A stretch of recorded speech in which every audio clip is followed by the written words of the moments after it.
RadioPirate.com. A definite breakthrough step in home entertainment.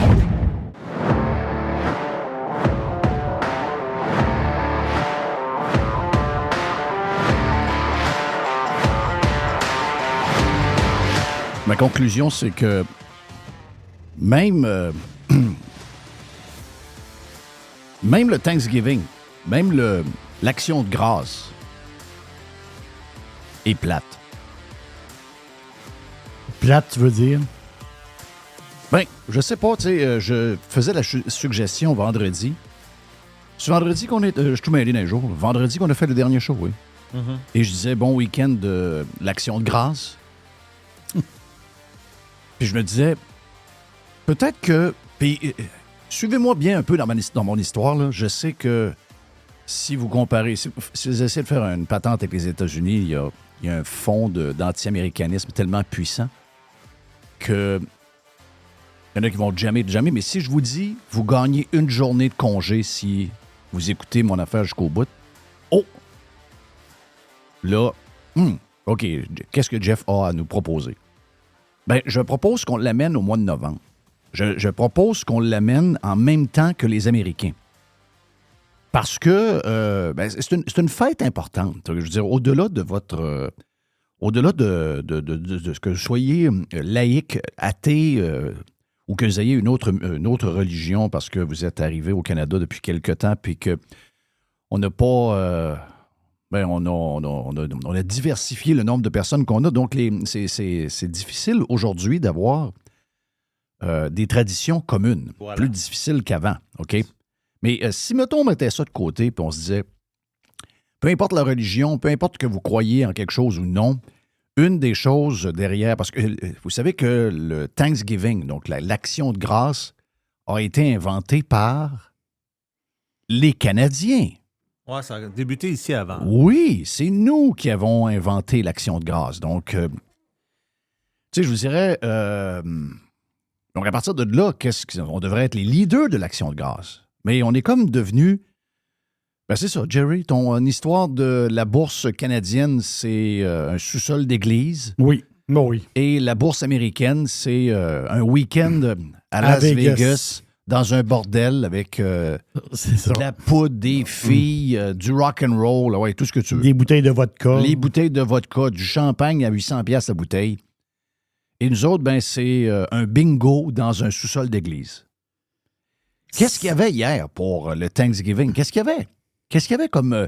y a-tu des games de football? Il y avait une game des Alouettes. Il y avait une game des Alouettes? Je sais pas trop. Il y a une game des Alouettes, mais dans les traditions, on n'est plus là. On ne sait pas pourquoi. Puis ici, on dirait qu'on ne tient plus à ça, les traditions.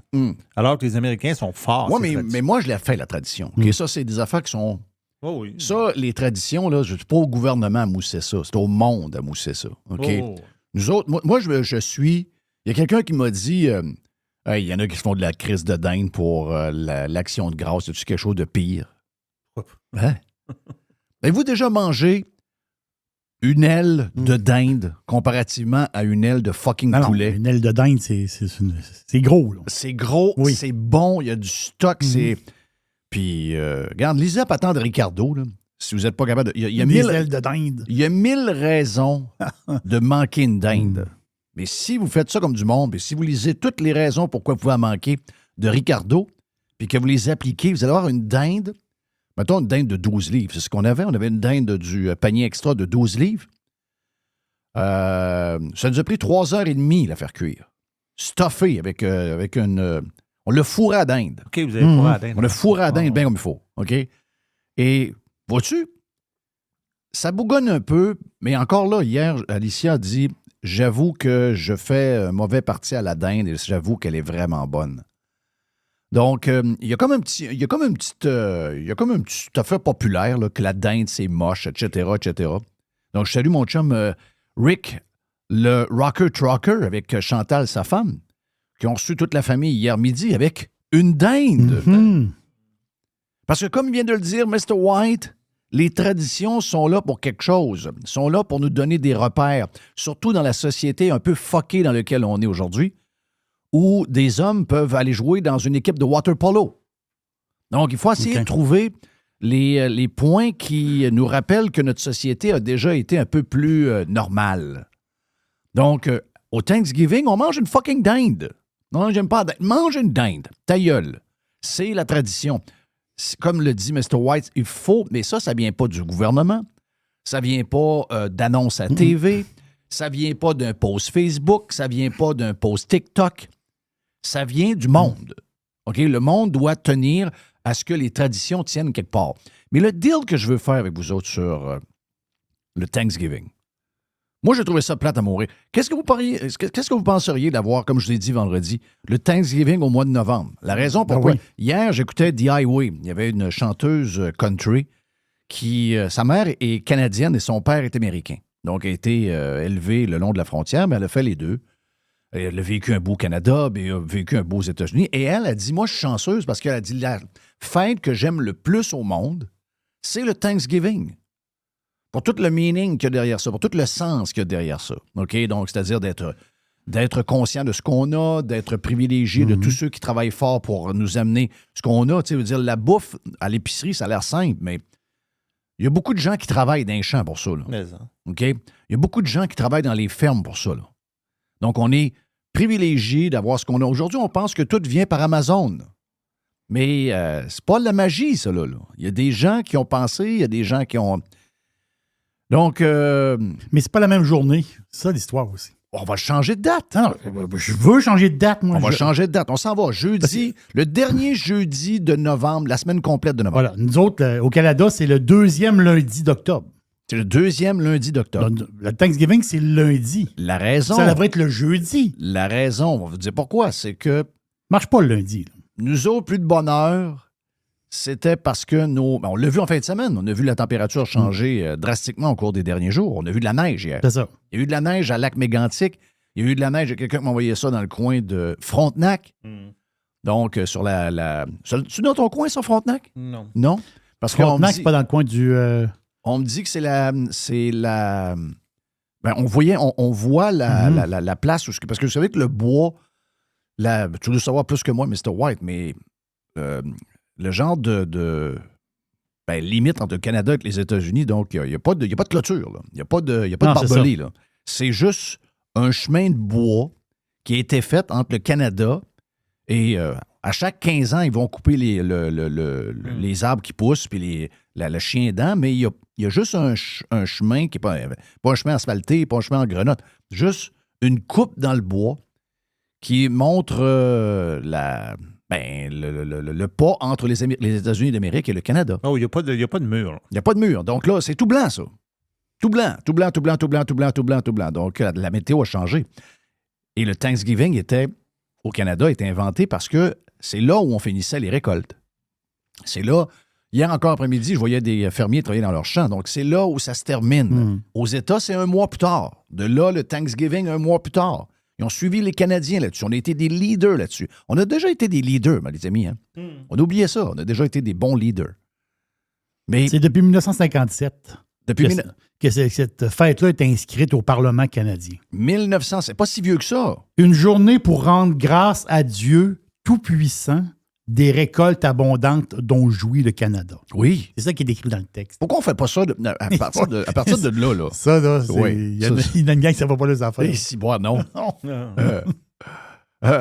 Oh boy. Donc, pourquoi on ne fait pas... On mixe pas ça ensemble? Ben, c'est sûr. Le jeudi, on fait une dinde. On fait la dinde, là. Mange ta colisse de dinde, suis la recette à Ricardo. L'Halloween, c'est en même temps. Oui. L'Halloween, c'est... C'est une fête nord-américaine, l'Halloween. C'est une fête nord-américaine, l'Halloween. Laissez-nous tranquille avec des décorations de Noël tout de suite, là. Ben oui. Si, boire. Calmez-vous les nerfs. Calmez-vous les nerfs. Attendez à la fin des petits Mongols qui passent pour les bonbons. Vous pouvez attendre jusqu'au 31 octobre. Vous êtes capable d'attendre jusque-là. Là. Oh ouais. Vous êtes en train d'enlever la magie de Noël. Les traditions se brisent de cette manière-là. Il y a des affaires de Noël depuis 3 semaines, 1 mois dans certains magasins. Vous êtes complètement fucking crazy, là. Puis je me trompe-tu aussi que l'Action de grâce américaine, le Thanksgiving, c'est aussi gros, sinon plus gros que Noël? C'est aussi gros que Noël. Elle, la chanteuse country, a dit, je sais pas de où ça vient, mais elle dit, je sais que je célèbre les deux. Ben, ça vient de ça. Ça vient de ce que je viens de vous dire, c'est la fin des récoltes. On est thankful d'avoir été gâtés de cette manière-là par la nature. Il y en a qui croient que la nature est aidée par un dieu quelconque. C'est bien beau, c'est parfait. On pense qu'on veut. On pense qu'on veut. Moi, je pense qu'il y a beaucoup de travail. Beaucoup, beaucoup de travail. Un peu de chance aussi à travers. Donc, chanceux, des fois, on a des années qui sont... Cette année, c'était une année... C'est une des meilleures années de l'agriculture au Québec depuis 100 ans. Une des meilleures, OK? En espérant que l'année prochaine, ce soit la même chose. Les chances sont très, très minces. Mais ça a été une des meilleures. Tout était parfait cette année. Donc, thank you, OK? Donc, c'est ça l'histoire. Mais elle dit, c'est la plus belle fête. Elle dit, moi, elle dit, avant Noël, c'est le Thanksgiving. Et le gars qui était à The Highway, le Morning Man, a dit, moi aussi, c'est ma plus belle fête. Elle dit, j'aime les traditions. Il dit, j'aime les traditions de bouffe. Là, ils ont commencé à parler comment ils apprêtaient la dinde, etc. Parce qu'au Canada, il y en a qui mettent des cranberries. Tandis qu'aux États-Unis, ils mettent des petits pois verts. Ah ouais? Donc, il y a une petite différence Je savais pas. entre la dinde canadienne et la dinde américaine, de la manière qu'on l'apprête et les sides qu'on fait, les à côté qu'on fait. Mais il y a bien sûr le gravy avec les patates pilées. Ouais. Y a-tu des meilleures patates pilées que celles de MC? Je pense pas. Les patates pilées ont eu mauvaise presse. Y a-tu de la crème dedans? Je pense que c'est beurre et lait. Un beurre et lait, OK. Et, comme dirait mon ami Robert Irvine, de Restaurant Impossible, seasoning. Oui, seasoning. Seasoning. Je suis sûr qu'il n'y a pas de moton. Il n'y a aucun moton. Il n'y a aucun moton. Non. C'est full. Tu sais, c'est. Tu comprends-tu, là? Oui. C'est fluffy. Ça s'étend de. Hey, là, fais-tu un genre de trou dedans avec à mettre à la sauce? Oui. Ah non, c'est extraordinaire. Quel souper incroyable. MC is the best. She's the best, excusez. Ou dans l'époque qu'on est, peut-être que ça ferait. She's the best.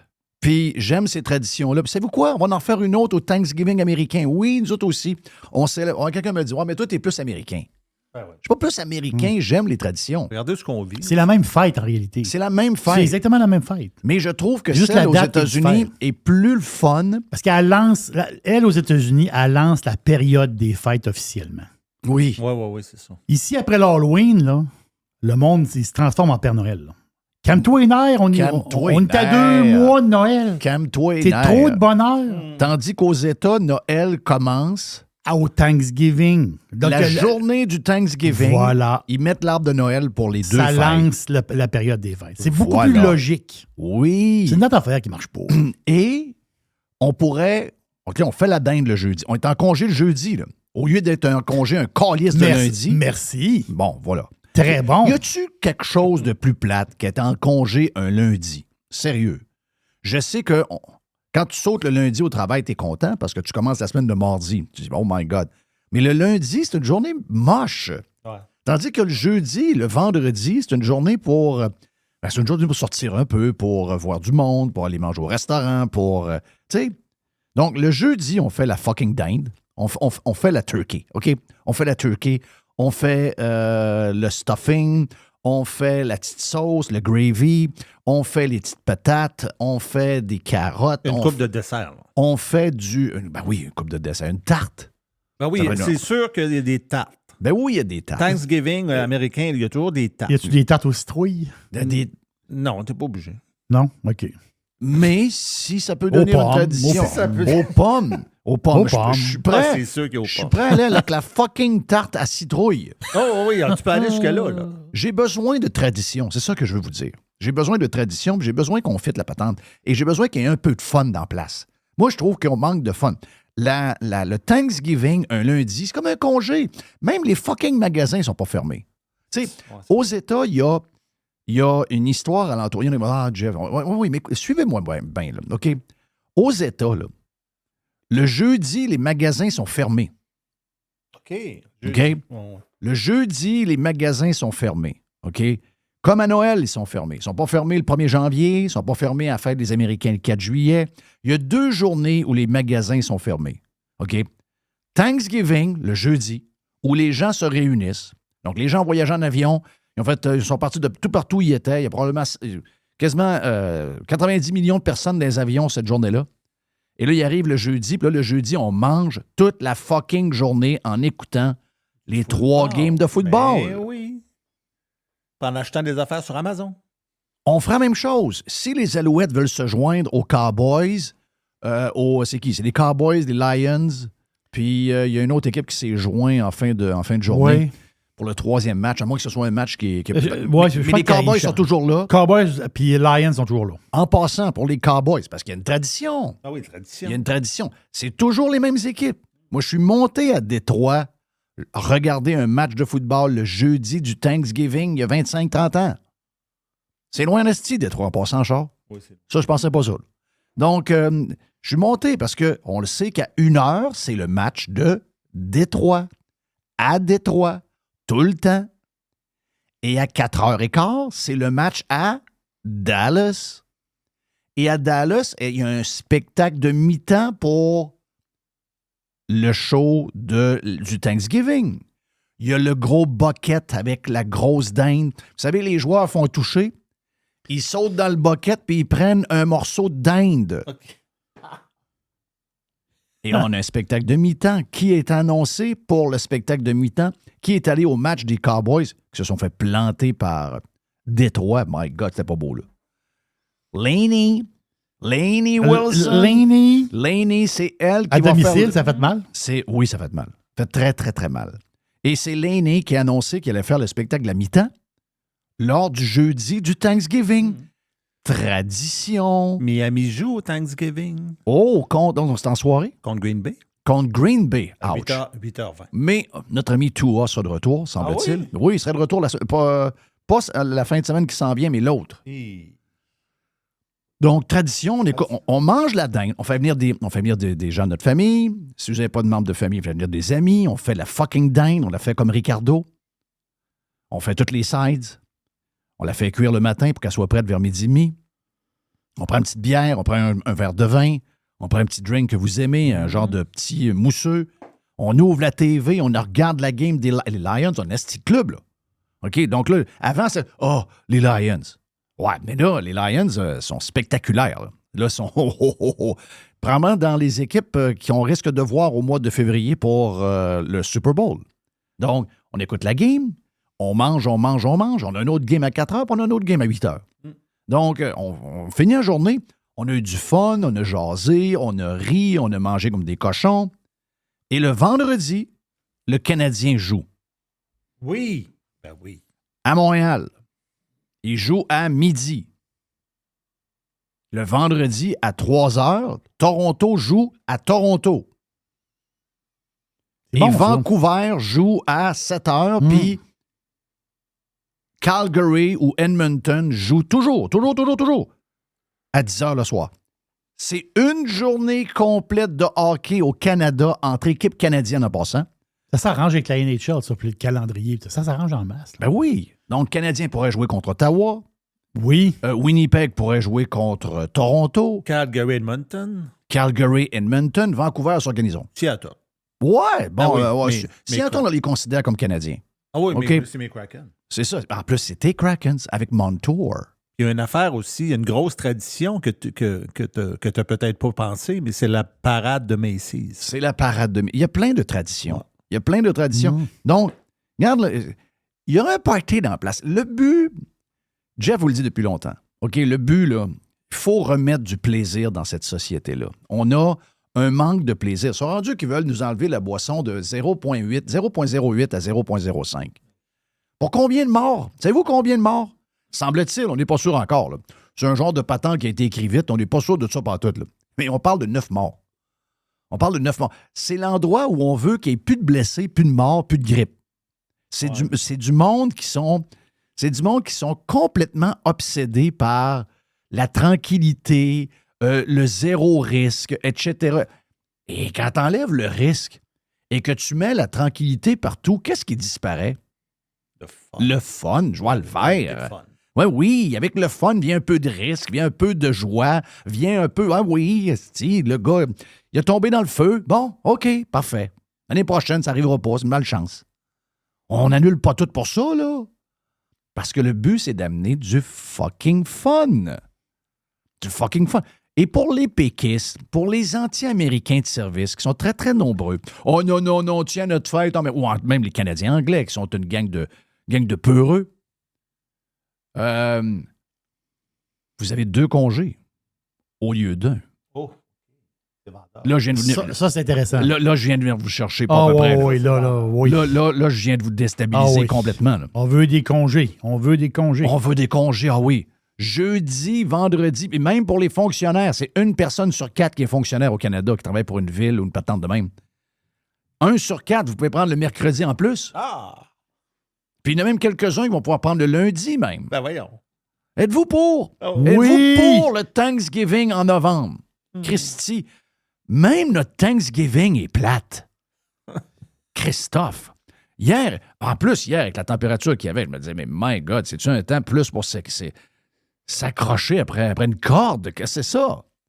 Hey, mes filles puis ma blonde ont fait un casse-tête. Oh non, arrête. Arrête. Mais c'était à la mode, les casse-têtes. Là. C'est à la mode? Ben oui, c'est très Ben moi, juste le nom m'arrête là. Oui. Non, Casse-tête. Ça, c'est pas moi, ça. Alors, moi, si tu trouves un casse-tête devant moi... Là. Non, mais moi, si dans ta vie, tu as pour but de me casser la tête, Oui, mais... on peut pas être amis, là. Casse-tête. Non, casse la tête. Ah oui, tu casse parles pas d'un- ta... Moi, c'est Parle d'un nom, pareil. Mon chum Régis disait « casse pas ta tête Oui. ». C'était le slogan. Non, casse pas ta tête. 1000 morceaux? Je pense que c'est un 2000. 2000 morceaux. Ça, c'est un gros projet, là. Mais ça, c'est un casse-ta-tête pour vrai. Ça, c'est un gros projet. Oui, ça, c'est un casse-ta-tête. Mais aujourd'hui, ils se vendent des Legos pour adultes, là. Oui, je sais. Non, mais... Avec des pièces immenses, là. Faut que je dise que mes filles et ma blonde ont toujours aimé faire des casse-têtes. Ils en font 1 fois par année. T'sais, 1 fois par année, mais ils adorent ça. Ils adorent casser leur tête avec un casse-tête. Ben, le monde qui font des casse-têtes, ils disent toute la même chose. On pense pas à d'autres choses pendant qu'on fait ça. C'est ça, exact. Non, je comprends. On dirait que toutes tes affaires que tu as dans ta tête s'effacent, puis que tu es concentré sur les couleurs, puis de trouver où est-ce que ça va. Là, Ils m'ont comme fucké un peu parce qu'ils m'ont dit, nous autres, c'est notre tradition à l'automne. Faire un casse-tête. Tradition. Toi, tradition, c'est ça. Tradition. Moi, j'aime tellement les traditions que l'endroit où je demeure aux États-Unis s'appelle Tradition. Bon, tu veux? Arrête. Pour vrai? Pour vrai. Mais tu sais-tu quelque chose de très important que tu amènes dans les traditions? Qu'est-ce? C'est que si on ne perpétue pas nos traditions ici, c'est d'autres mondes qui ont d'autres traditions qui vont prendre la place. Ils sont déjà en train de s'installer tranquillement, pas vite. L'histoire de l'école de Montréal est épouvantable. Oh. L'histoire de l'école de Montréal avec les profs musulmans qui ont pris le contrôle de l'école, avec leurs valeurs, leurs patentes. On dort tellement au gaz. On est tellement plus là. On est tellement mou. On est tellement woke. On a tellement peur. Aussi. On a tellement peur de faire de la peine à qui que ce soit et pas être capable de mettre son poing à terre. On est tellement rendu tranquille. Ben, regarde, je peux-tu vous faire un genre de bilan? C'est Dom Moret qui avait ça sur son fil. J'imagine que c'est lui qui l'a enregistré, donc je veux lui donner, c'est à lui. Mais pour finir, je trouve que ça résume. C'était sur son pas Instagram, mais X de ce matin. C'est un tweet. Sur X, je suis tout mêlé. Twitter, tweet, X. Moi, ça va toujours demeurer Twitter. OK, parfait. Mais voici le résumé de ce qu'on vient de jaser au cours des 20 minutes.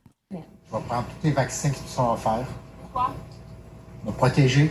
L'influenza, la COVID, j'ai tout pris depuis le début. Puis l'année passée, j'avais 3 sortes de vaccins en même temps. Puis j'ai pogné la COVID pareil. Elle a pogné la COVID pareil. Non, c'est ça qu'on est devenu. Tiens, pour finir. Vite. Ouais. Une expérience extraordinaire. Merci à la maison d'avoir été là et d'avoir peut-être cru en moi pendant 50 ans en information. Et vous m'avez découvert autrement. Wow! Ça, c'est parce qu'il a participé, j'ai vu ça un matin, il a participé à une affaire là, qui. Le monde se met, il se déguise. Là. Wow! Tu sais, la patente masquée, là, je sais pas quoi. Là. Ben ça, c'est nos traditions. OK, ça, c'est une autre. Ça, c'est nos traditions. Ça, c'est nos histoires à nous autres. Wow! Bring some fun, please. Bring back some fun. Si on s'occupe pas de notre fun, les autres vont emmener le leur. Là. OK? Les autres vont amener le leur. À quantité qui arrive dans la place, les autres vont amener le leur. Puis la charia, c'est pas du fun tellement, ça, là. Just saying.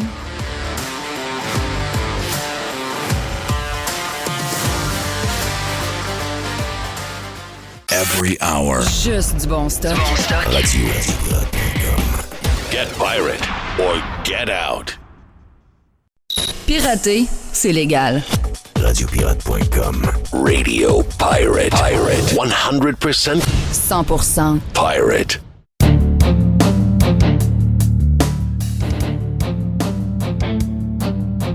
Beaucoup de choses au cours... écoute, le nombre de sujets et...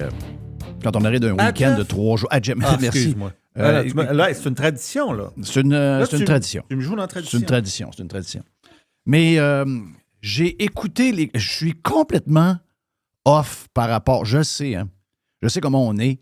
Si c'est pas quelque chose que tout le monde parle, si c'est pas quelque chose qui vient de sortir, si c'est pas quelque chose de trendy, et que c'est sorti il y a 2 ans et demi, puis que c'est déjà comme... ça a été populaire un bout, mais là, quand c'est fini, c'est fini. Je le sais, je sais comment ça marche, je sais dans l'époque dans laquelle on est, mais quand même, OK? Recommandation de mon chum Mr. White. Ah. Et je regrette 0 seconde d'avoir écouté cette vieille série. Très, très vieille série. Ça a 2 ans. Tout est rendu très vieux aujourd'hui. Je pense que quasiment, après 6 mois, je pense que les choses viennent vieilles. C'est moi qui rêve? Ouais, mais... Ça vient vieux de bonheur. Ouais. Ça vient vieux de bonheur. Mais sérieux, c'est une série qui est, je vous dirais, intemporelle. Un peu comme quelqu'un qui n'a pas écouté le film sur McDo. Oui. J'ai écouté le film de McDo. J'ai écouté le film de McDo là, puis il n'y a pas de problème. Il y a des films comme ça. Ben, ma blonde fait partie de ça. Hein. Ma blonde, elle regarde la date et elle dit « Ah, mais c'est un film de 2018. C'est comme plus bon. Mais c'est quoi le rapport? Ah, mais c'est vieux. Mais c'est un film. C'est pas grave. Là. Je veux dire, si c'est bon, que ce soit 2018 ou 2025, ça fait quoi? Non, c'est 2018. J'aimerais ça quelque chose de plus récent. Ah. Ouais, OK. Mais ce que je peux vous le dire, là, le timing n'a pas rapport. OK? C'est intemporel comme série. Et moi, quand j'écoute ça, je ne peux pas faire autrement que d'être viré de bord. Je ne peux pas faire autrement que d'être viré de bord. Je parle de la série de Playlist. De Playlist, c'est l'histoire de Spotify. C'est tout simplement incroyable. Je me couchais le soir, puis j'étais pas capable de m'endormir à 1h. Parce que je me disais... Bon, premièrement, j'allais voir un peu ce que la Suède a créé au cours des 40 dernières années pour un petit pays complètement perdu dans le nord en haut. C'est capoté. Et l'histoire de la COVID et de la Suède, c'est tout relié, cette affaire-là. Là. Ce qu'ils sont, c'est relié. Parce que dans l'histoire de Spotify, il y a toutes les raisons du monde pour que le fondateur... Il y a 2 gars, OK? Il y a le gars de techno, qui est le génie derrière Spotify. Et il y a le financier, qui lui est un peu excentrique, mais qui a été quand même très bon parce qu'à un moment donné, ça commence à manquer de cash, cette affaire-là. Là. Ça commence à se rendre au bout de la patente, mais il tient encore. Il est en train de brûler. Il avait fait une vente dans un projet technologique. Il y avait des millions et des millions. À un moment donné, il y a une histoire dans un procès. Il n'y a comme pas eu tous les millions qu'il devait avoir. Donc, quand il investissait de l'argent dans Spotify, qui rapportait absolument rien, mais juste des dépenses, à un moment donné, il était rendu à bout de millions. Là. Et il restait quelques semaines de survie avant que Spotify crève. Là. Mais la détermination, c'est... Je vous le dis, vous devez écouter ça parce qu'il y a plein de valeurs là-dedans qui ont disparu malheureusement. Ça a disparu malheureusement. Puis je vous dirais d'une certaine manière, le Québec... Moi, le Québec, je pense que le Québec a... Si la Suède a réussi à faire aussi bien depuis 40-50 ans, puis la beauté de ça, c'est que c'est un pays socialiste, entre guillemets, mais pas la social-démocratie que nous, on connaît. La preuve, c'est qu'il y a beaucoup d'entrepreneurship. Il y a quelque chose dans le minding. C'est pas pour rien qu'ils sont bons de même au hockey, là. C'est pas pour rien qu'ils sont bons de même au hockey. Nous autres, c'est tout relié, ce que je vais vous dire là. Ils sont même pas 11 millions. Hein? Ils ne sont pas 11 millions. Tu sais le nombre de joueurs de hockey qu'il y a? Puis de gros joueurs de hockey. Si vous écoutez... puis des gars avec des gars avec du caractère. Des gars avec du caractère, des vrais de vrais. Regardez la série sur Prime Video des playoffs de la NHL, puis regardez le gros pinch. Le gros pinch des Prédateurs de Nashville, qui a marié, lui, une chanteuse country qui est devenue très, très Nashville. Mais c'est un Suédois, là. Le gars, c'est un stud, là. OK? Jouer pendant 2 mois avec une blessure que pas beaucoup de gars dans la ligue auraient joué avec. Là. Mais ce que je veux dire, c'est que peu importe que ce soit au golf, tu sais, au golf, tu dis, comment ça fait qu'il y a 4-5 joueurs suédois importants au golf, 5, 6, puis 7, 8, là? Comment ça qu'on n'a pas de Québécois? On est à côté de la maison. On est à côté de la pépinière du golf. Il n'y a pas de Québécois, mais il y a des Suédois. Regardez le nombre de joueurs de hockey. Nous autres, on est tellement rendus ordinaires qu'avec une population de 9 millions de personnes, il y a moins de joueurs québécois dans la NHL qu'il y a de joueurs albertains, et ils sont pourtant 4 millions. Spécial, ça. Très spécial. Mais c'est tout relié, là. C'est tout relié. C'est relié. Dans un autre podcast, tantôt, j'ai fait entendre une madame. Ben, j'ai pris toutes mes doses, j'ai eu la COVID pareil. Ça aussi, c'est relié. N'oubliez pas que les Québécois ont passé au cash la Suède pendant la COVID. Tous ceux qui mettaient un drapeau suédois, dont moi, ont été ridiculisés, étiquetés comme étant des complotistes et surtout une gang de caves. Alors que le temps nous montre que les Suédois avaient 2000% raison de comment faire face à la pandémie puis à la COVID. Aujourd'hui, on le reconnaît. Ah, aujourd'hui, ouais, finalement, on aurait dû faire comme la Suède. Mais on ne l'a pas fait. OK? Mais comment ça se fait donc? Parce qu'on n'a pas ça en dedans de nous autres. Et eux autres, ils n'ont pas rien planifié. Eux autres, ils ont ça en dedans d'eux autres. Et quand tu écoutes de playlists, tu te dis, comment ça se fait qu'il y a... Pourquoi une place de même? Il y a beaucoup de start-up technologiques. Pourquoi ils sont de même? Pourquoi nous autres, on est juste... Pourquoi nous autres, on n'est pas dans les créateurs? Tu sais, le plus proche qu'on a fait, c'est Ottawa, c'est Shopify. Mais c'est Ottawa, c'est pas Gatineau, là, c'est Ottawa. Là. Mais on est des sous-performants. Puis je pense que c'est une question de... Ben, c'est pas une question de génétique. Je pense que les Québécois ont déjà été... Tu sais, nos ancêtres étaient des gens déterminés. Nos ancêtres étaient des combattants. Nos ancêtres étaient... Ils n'acceptaient pas un nom. Non, ils continuaient à fighter pour leurs droits, etc. On est devenus un peu des fainéants. Et quand j'écoutais de playlists, je n'ai pas fini en passant, j'ai 4 épisodes d'écouter. Ce qui est hot de playlist, c'est de voir que cette personne-là, qui se fait fermer des portes tous les jours. Tous les jours. Sincèrement, il y a pas mal de monde qui devait se dire, pourquoi il insiste de même? Lui, quand il a vu Pirate Bay partait de là. Donc, Pirate Bay, pourquoi Pirate Bay? Les gens sont là-dessus, alors que c'est tout croche, c'est bourré de virus, etc. Pourquoi on ne présente pas quelque chose de très hot? Et lui, il disait, n'oubliez pas une chose, les gens veulent que ce soit beau, les gens veulent que ce soit vite, que ce soit simple. Les gens utilisent Google, même si ce n'est pas le meilleur. La raison pourquoi les gens utilisent Google, c'est parce que c'est hyper vite et c'est hyper efficace. C'est ça qu'ils veulent. Et tout l'esprit de Spotify a été pensé en fonction de ça. Mais les compagnies de disques, c'était des dinosaures. Donc, ces gens-là qui étaient en train de crever puis qui voyaient que la technologie était en train de changer toute la manière de fonctionner de l'industrie de la musique, étaient en train de se retenir pour ne pas mourir, mais s'en allait sur le mauvais chemin. Le chemin qu'ils choisissaient, c'est le chemin qui les amenait au cimetière. Mais eux étaient certains qu'ils étaient en train de garder le chemin du paradis pour vivre éternellement, alors que c'était le contraire. Mais lui, il le voyait. Et lui, il s'entêtait. Puis à chaque fois qu'il se faisait dire non, il recommençait pareil. Il recommençait, puis il recommençait. Le gars a l'air de rien, là. Le gars a l'air de rien. Cheveux dans le milieu de la tête en haut, son petit manteau beige, une gang de Mongols qui travaillent dans un genre de bunker qui se tirent des affaires par là. Tu sais, quand vous avez des programmeurs, c'est un peu spécial, mais juste le fait, comme tu as déjà dit, Mr. White, d'avoir été capable de mettre des millions et des millions et des millions de chansons dans un répertoire et que quand vous trouvez la chanson en 1 seconde que vous voulez, mettons, vous marquez « Start Me Up » de Rolling Stones. Ça part. OK, tu la marques dans l'outil de recherche, apparaît, tu payes sur play, tout ça en l'espace de 1 seconde et quart, boum, la tune commence. C'est incroyable. Pour monsieur tout le monde. Paye sa marque. C'est Spotify. Ils m'ont menti, Spotify. Hey, j'ai reçu mon avis de Spotify à 20$, le compte familial, ils m'ont monté. Oui, mais c'est parce qu'avant, on payait un 10, 20$. On en achetait 10 par mois. C'est ça.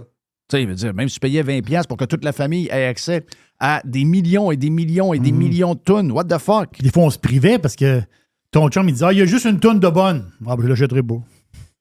Tu sais, c'est ça l'histoire aussi. Oui. Tu sais, mon gars, il disait, OK, ce groupe-là, ouais, je suis fan, mais pas assez. Ben oui, mais là, tu l'as.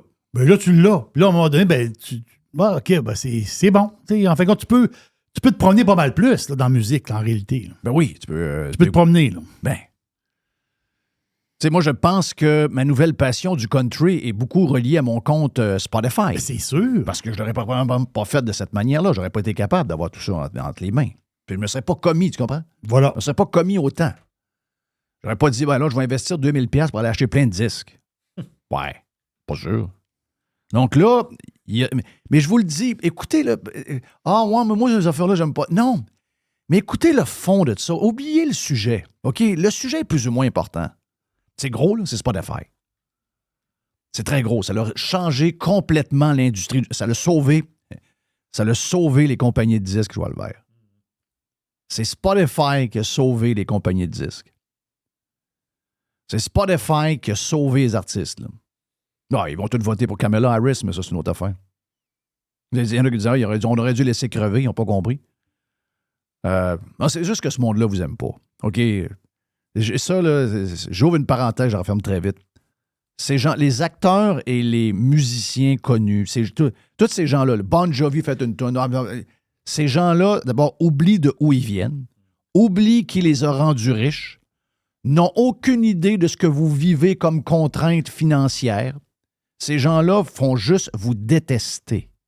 C'est ça qui est triste. Ils vous détestent. Ils vous détestent. Tu sais, moi, je veux dire, mettons que j'évolue, là, quand j'étais jeune, j'ai chanté du rock, puis je dénonçais l'establishment, puis je dénonçais le pouvoir du gouvernement, puis toutes ces affaires-là, puis je faisais même des vidéos avec des genres de mopettes qui imitent Reagan, puis qui imitent l'autre, un peu comme Genesis faisait. Rage Against the Machine. Rage Against the Machine. Mais là, à un moment donné, je deviens, après 20-25 ans de carrière, je deviens tellement riche que je change ma vision du monde un peu. Tu sais, j'ai pu... ben là, maintenant, tu sais, je me demande si je vais changer telle voiture pour telle voiture, un char à 150 000 ou un autre à 200 000. Tu sais, j'ai plus les mêmes... Je suis pas capable de composer de tunes parce que je suis plus groundé sur mes fans. Donc, à cause de ça, tu rencontres plein de gens de l'élite. Puis là, l'élite, elle devient toujours de gauche pour justifier son luxe, justifier ses moyens, justifier ses dépenses, justifier son train de vie complètement démesuré. En se disant de gauche, ils pensent que, ben là, finalement, si on dit ça, c'est parce qu'on va leur montrer qu'on est des bonnes personnes, nous. Mais c'est drôle, hein? J'aurais été comme eux autres, je serais devenu riche. Mettons Stern, Howard Stern est pareil. Devenu riche avec la classe ouvrière. Oui. Les gens, le monde normal. Les républicains calissent. Mais c'est drôle, plus tard, tu as le droit de dire ce que tu veux. Tu as le droit de voter pour qui tu veux. Mais je ne sais pas, me connaissant, je me dirais, je suis redevable aux gens qui m'ont donné la vie que j'ai là. Et la chose que je peux au moins faire, c'est prendre mon trou, puis le dire à ma femme pour qui je vais voter, le dire à mes enfants, puis le reste, même mes chums ne le sauront pas. Parce que j'ai pas envie d'envoyer un finger à la moitié des fans qui vont voter pour le gars que j'ai, mais qui m'ont rendu immensément riche. Il y a comme une notion de respect là-dedans. C'est dur de demander à des artistes. On les adore. On adore les films qu'ils font. On adore la musique qu'ils font. Mais c'est souvent des hosties de cave, OK? Donc, c'est pas pour rien qu'ils sont tous pareils. Et en fin de semaine, c'est Julia Roberts. Ouais. Ensuite, t'as Bon Jovi. Il y en a un par jour. C'est, après ça, celle-là qui a une fille non-binaire puis un gars en transformation. L'ex-femme à Ben Affleck, là. Jennifer Lopez. Jennifer Gardner? Oui. La mère de ses enfants. Enfant non-binaire. Il y a une de ses filles qui a tellement peur de la COVID qu'elle garde un masque Permanent, OK. en permanence. Non, il y a un problème. Là. C'est le monde, il y a des problèmes.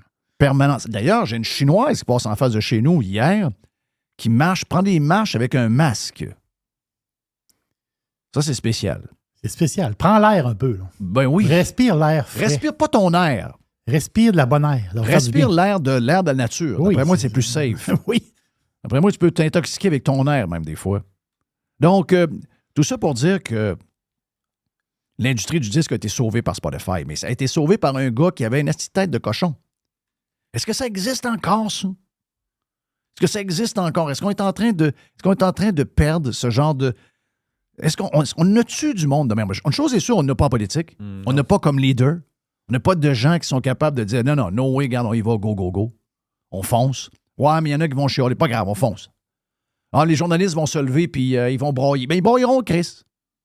Ils brailleront. Tu sais, écoutez-le d'une manière plus large que juste l'histoire de Spotify. Ouais. Sais-tu, moi, ce que je vais te dire, ce que j'ai remarqué là-dedans, c'est sa capacité à ce gars-là de voir le futur, parce que lui, il voyait le futur. Les compagnies de disques ne voyaient même pas le futur. Non. Alors que les autres étaient dedans. Là. Oui. Puis lui, il disait, non, je sais où ce que le monde va être rendu dans quelques années, puis c'est là qu'il faut aller. Tu sais, il y avait une tête de cochon, puis il y a tenu, là. Extraordinaire. On se sent pas très gros quand on regarde des gens qui ont accompli des choses de même. Tu sais, je regardais en fin de semaine Elon Musk. Tu sais, Elon Musk. Non. Avez-vous vu la chose atterrir? Écoute, au début, là, j'y ai même pas cru. J'ai dit, ça se peut pas, ça, cette affaire-là. C'est-tu du AI? Non, mais c'est le c'est futur surtout qu'on que vit. je pensais que c'était une vidéo qui nous montrait à l'envers. Oui. J'ai dit, voyons, ça se peut pas, là. Comment ça se peut arriver, l'affaire de même? Mais je vais vous dire une affaire sur Elon Musk. C'est un pur génie. Là. Mais pas pour tout le monde. Arrête. C'est bon, non? Non, mais c'est vrai. Tu sais, moi, je regardais ça en fin de semaine, j'ai dit, on a devant... Tu sais, il y a plein d'histoires qu'on entend. On entend l'histoire de Graham Bell. On entend les histoires de Edison. On entend les histoires de celui qui a volé en premier, etc. Mais tu sais, c'est toutes des affaires qui se sont passées il y a quand même longtemps. Mais de notre vivant, on a vu des choses arriver. Mais on n'a pas vu de personne qui va avoir changé autant notre vie que Elon Musk. C'est incroyable. À tous les jours, là, dans un média québécois, il y a quelqu'un qui insulte Elon Musk. À tous les jours. D'ailleurs, le gars des sondages. Léger? Léger, le gars des sondages légers. Ben oui. Lui, oui. Lui, c'est drôle parce qu'il dit « Depuis que Musk est propriétaire de X, je n'arrête pas de voir de la porn et des choses violentes. » Non, c'est pas à cause de ça, tu vois ça. Moi, c'est drôle, je le vois pas, moi. C'est les algorithmes, mon ami. Moi, je vois pas de porn.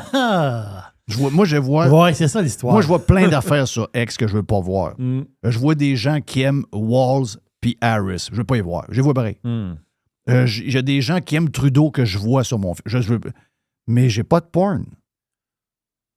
Puis j'ai pas de violence. Ben, je vais résumer ça. Là. Si tu magasines des souliers sur Internet, ça se peut que Internet te garoche des annonces de souliers. Oui. Juste résumer ça. Elon Musk a livré des voitures autonomes. Elon Musk nous a lancé ses robots humanoïdes. Elon Musk utilise des roquettes réutilisables qui se posent par elles-mêmes après. Là. Ouais, puis là, c'est là le miracle d'ingénierie. Là. C'est que déjà, ces roquettes, les Falcon 9, là, qu'on les a vus atterrir là, depuis 6 mois, et ce qu'on l'a vu en fin de semaine, c'est le gros roquette. Et là, la différence. Oui. Le tube, il est immense. Avez-vous vu le monde qui était en Cap Canaveral pour célébrer cette affaire-là? Ah oui. Parce qu'il y a du monde qui ont encore soif de voir l'humain avancer, puis qui crisse qu'on est primitif. Oh, Elon Musk, moi, je vois plus sur X, il est fou, lui. C'est un gars qui a... Fou. C'est un gars qui a créé des tunnels underground. On dirait qu'il y en a 18, Elon Musk. Pour que des genres de space aillent à une vitesse folle. C'est un gars aussi qui est tellement avancé dans l'intelligence artificielle que il va bientôt utiliser des chips qui sont tellement avancés que quelqu'un qui a besoin d'avoir de l'aide va avoir une chip, puis il va lui donner un coup de main. Ça se peut même que si vous êtes average IQ, 89, 90, moi, ça se peut qu'il vous sauve la vie. Ça se peut que demain matin, vous soyez à 140. Parce qu'on sera capable de vous insérer une chip qui va vous donner pour la première fois de votre existence un peu d'intelligence, gang de cave. Mais qu'est-ce qui s'est passé? T'sais, en 1969, là, quand le gars a mis le pied sur la Lune, là, puis les programmes Apollo, tout le monde sur Terre qui était intéressé par ça trouvait que c'était tout à fait incroyable. Oui. C'est l'avancement de l'humain. Écoute, on s'en va dans l'espace, puis on va sur la Lune. Pense ça, en 69. Mm-hmm. C'était... Il n'y avait pas de... Comment dire? C'était à l'unisson. Les gens, ils écoutaient ça à la TV, ils écoutaient les fusées partir. Aujourd'hui, il est mort, il est on va mort. voter pour Trump, prends pour Trump. Hey, buddy, tu viens de voir... Regarde la vidéo, là. C'est l'histoire qui s'est faite dimanche. Ah oui, c'est incroyable. C'est ça. Parce que le Falcon 9, c'est comme envoyer, pour faire une image facile, c'est comme si tu envoyais dans le ciel, tu décolles, tu t'envoies dans l'espace, tu envoies un cube. Tu sais, un camion cube, là. Un camion cube là, de livraison. Oui. Là, c'est comme si tu envoyais un train routier là, dans l'espace. Et le tube, pour le monter, il redescend droite. Et il va être réutilisé. C'est incroyable. C'est complètement sauté, là. Elon Musk, c'est le plus grand génie des 100 dernières années. Ah oui. OK? C'est Elon Musk. garanti. Et en plus, il se bat avec X. Il n'a pas besoin d'acheter ça une maudite seconde. Non. Il a acheté ça pour nous donner la chance de pouvoir se protéger. Il y a plein de choses qu'on découvre sur X. Pensez-vous que la gang de salauds, et c'est une des raisons pourquoi les médias détestent Musk et X, c'est que maintenant, on le sait que ce sont des crosseurs. Ils sont-ils exposés? 60 Minutes, là, quand ils ont changé la réponse de Kamala Harris, là, si c'est pas trouvé sur X, il n'y a personne qui s'en rend compte. Là. S'il n'y a pas quelqu'un qui a trouvé les deux vidéos, qui a dit hey, wow, il y a quelque chose qui ne marche pas, et qui met l'original et ce qui a été truqué, qui a passé en public, puis qui met ça, et qu'il ne met pas sur X, que ça devienne viral. Personne ne se rend compte qu'on est dirigé par des médias qui désinforment et qui jouent avec la vérité. Musk doit être protégé à tout prix. Là. Musk, c'est un fucking genius. Et en plus, c'est un combattant de la liberté comme on n'en a jamais vu depuis qu'on est au monde. Et de discréditer Musk, il faut que tu sois carrément un idiot. Là. Oh. Carrément un idiot. Donc, quand vous allez écouter The Playlist, l'histoire de Spotify, mettez ça dans ce contexte-là. Là. Puis essayez de voir, tu sais, dire, OK, qu'est-ce que j'aurais pu faire? Qu'est-ce qu'on aurait pu faire? Qu'est-ce qu'on pourrait... Lâchez les chanteurs masqués et Pierre Bruno, là. Tu sais, oh oui, lâchez ça, là.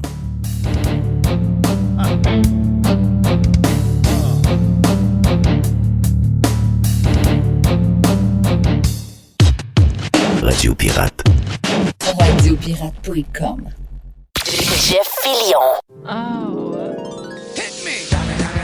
Il y a une petite boîte. Il y a une petite boîte. Il y a une petite boîte. Il y a une petite boîte. Jerry White. Oui, l'affaire que j'ai aimée en fin de semaine, pour parler un petit peu de politique américaine, c'est l'histoire, c'est J.D. Vance qui a sorti ça. Mais lui, il a pris ça quelque part. Il a pris ça, je pense, c'est-tu dans... Je ne sais pas qui a sorti cette information-là. Mais c'est capoté pareil. Là. Je sais que pour du monde, ça ne dérange pas. Puis pour d'autres personnes, c'est inacceptable. Quand le fameux plagiat... Pour du monde, le plagiat, il s'en calisse. Oh, c'est pas grave. Le livre de Kamala Harris a été plagié sur plein d'affaires, c'est ça? Voilà. Donc, au début de sa carrière politique, Harris elle voulait devenir procureure générale de Californie. L'affaire, c'est qu'elle a été co-auteur, il faut le dire. Il était deux auteurs du livre. Donc, eux autres, elle, ça y prenait comme un ouvrage. Ça y prenait un livre pour... Tu sais, quand tu sors un livre, c'est toujours un peu plus... tu sais, t'as bonne presse. Quand tu sors un livre, t'as un côté, comment dire, plus sérieux. Donc, elle a sorti, co-auteur, je vous le dis. Il y avait un autre auteur avec elle. C'est un ouvrage sur la justice pénale aux États-Unis. Un ouvrage sérieux, là. Oui. C'est pas un roman, là, on s'entend-tu, là. C'est quelque chose de très, très sérieux. Un livre très sérieux sur la justice aux États-Unis. Donc, ce livre-là a servi à Kamala Harris, en partie, pour avoir une crédibilité. C'est un livre important, puis etc., etc. Mais là, ils se sont mis à fouiller un peu dans le livre. Ils ont taponné un peu dans le livre. By the way, tu sais, la madame, ça n'a aucun lien, là. Mais le plagiat, c'est... Dans le monde universitaire, c'est très mal vu. Est-ce que tu te souviens de la madame, là, Claudia Gay, là? La boss de Harvard? Oui, bah oui. Mais elle avait... La noire, là. Oui, elle avait... La noire lesbienne. Elle a démissionné. Il y avait l'histoire d'Israël, puis elle avait une histoire de plagiat aussi dans sa thèse de doctorat. On s'entend-tu? Donc, elle a fallu qu'elle parte parce que tu as l'histoire d'Israël, tu as l'histoire de plagiat, puis ça passe pas le plagiat. Mais je me répète, le plagiat pour du monde, c'est pas une faute. Pour d'autres personnes, c'est une faute grave. Mais pour qui ça peut pas être une faute? Parce que le monde dit, ouais, aujourd'hui, il faut se mettre dans le contexte des années modernes, dans le sens qu'il y a tellement d'informations partout, tu peux prendre d'informations. Mais oui, tu peux prendre l'information. Mais il faut que tu le... Mais il faut que tu le dises. Oui, il faut que chaque bout que tu passes, il y a une référence à la fin du film, du livre, que tu sois capable d'aller chercher où elle l'a pris, puis de lire peut-être le livre au complet. Voilà. Sauf que l'ouvrage... Des références. Voilà, c'est des références. Donc, elle, dans son ouvrage, il n'y avait pas de référence. Donc, il y a des bouts là-dedans, il y a des bouts, là, véridiques, de plagiat, pur plagiat, sur des articles de NBC News. À un moment donné, il y a des bouts de plagiat d'un communiqué, il y a un genre de collège une gang de New York, là, en justice, qui ont écrit un genre de communiqué. Dans le livre, c'est un copier-coller du message. Ils ont pris une partie du message, puis ils ont fait un copier-coller dans le livre. Il y a une section, il y a même une section prise sur Wikipédia. Là. Un genre de copier-coller. Là. C'est une pure disgrâce. Là. Juste avec ça, je parle pas d'autre chose, là. Juste avec le plagiat, Harris ne peut pas être président des États-Unis. Juste avec ça. D'accord, à 2000%. OK. Oubliez tout, là. Oubliez la personne. Mais il semblerait que ça va prendre de l'ampleur aujourd'hui, cette histoire-là, là, de ce que je comprends. Là. Mais en ce moment, elle est protégée quand même. Là, voilà, elle est protégée. Oui, elle est protégée. Là, Vance s'est dit, il dit, moi, j'en ai écrit un livre.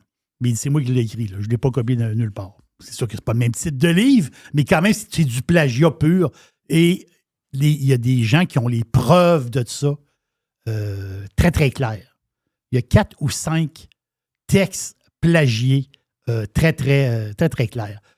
L'autre histoire, le film sur Donald Trump, je ne sais pas si vous avez vu ça passer, The Apprentice, l'ascension de Trump dans les années 70-80. Trump, il dit qu'il ne veut pas voir le film. Il ne veut pas le voir, le film. Mais le réalisateur du film, il dit que lui, il est prêt à l'écouter avec Donald Trump. Ah. Donc, lui, il est prêt.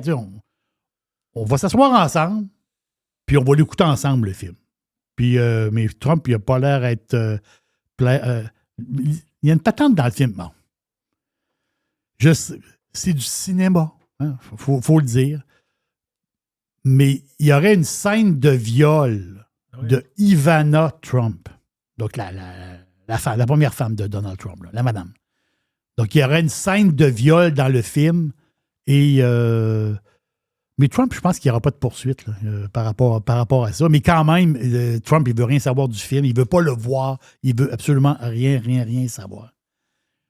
Je me promène dans ma petite boîte. Regarde, c'est ma petite boîte bizarre.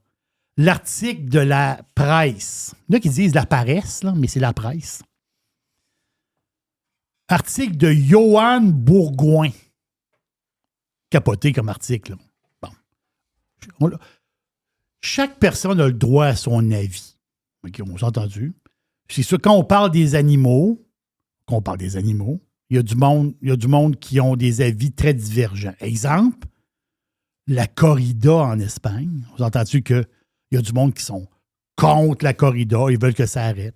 Il y a du monde qui sont pour la corrida, pour la tradition, etc. Ils trouvent ça sauvage. On a toutes nos idées. Mais lui, Bourgoin, il amène quelque chose qui nous touche, nous autres Québécois. C'est pas la corrida, mais c'est une autre histoire. La chasse. Est-ce que la chasse est encore justifiable? Là, tu lis le texte, OK. Lui, il parle de son... Il donne son avis sur la chasse. T'sais. On devrait arrêter la chasse. Les pauvres animaux qui se font chasser, telle affaire. Puis, c'est pas... Parce que lui, le gars, il est biologiste et militant environnemental. S'il avait été juste biologiste, mais ça avait été moins pire. Là, il est militant environnemental. Donc là, lui, la chasse, là, ça fait pas son affaire. Mais le fond de l'histoire, vous le savez. C'est drôle, hein? Parce que je suis tombé... J'ai vu cet article-là, je ne sais pas, je pense qu'il l'a envoyé dans notre canal. Puis je suis tombé par hasard, je pense en fin de semaine, sur un texte dans un journal local du Saguenay-Lac-Saint-Jean. Oui. Et c'est tout le contraire. La chasse n'a jamais été aussi populaire qu'en ce moment. Très, très populaire. Et les filles... Voilà! Les filles, les chasseuses... Yes! Ils s'intéressent énormément. Donc, la nouvelle crowd, c'est les filles qui veulent aller à la chasse. Est-ce que tu vois la différence entre l'urbain et quelqu'un qui vit normalement dans les régions? Non, c'est deux mondes complètement. On est incompatibles. Alors, incompatible. On est incompatible. On ne peut plus. Et c'est là l'histoire, c'est que, tu sais, avant, on voulait se séparer du Canada. Moi, je pense qu'il faut qu'il y ait des séparations à l'intérieur maintenant des provinces.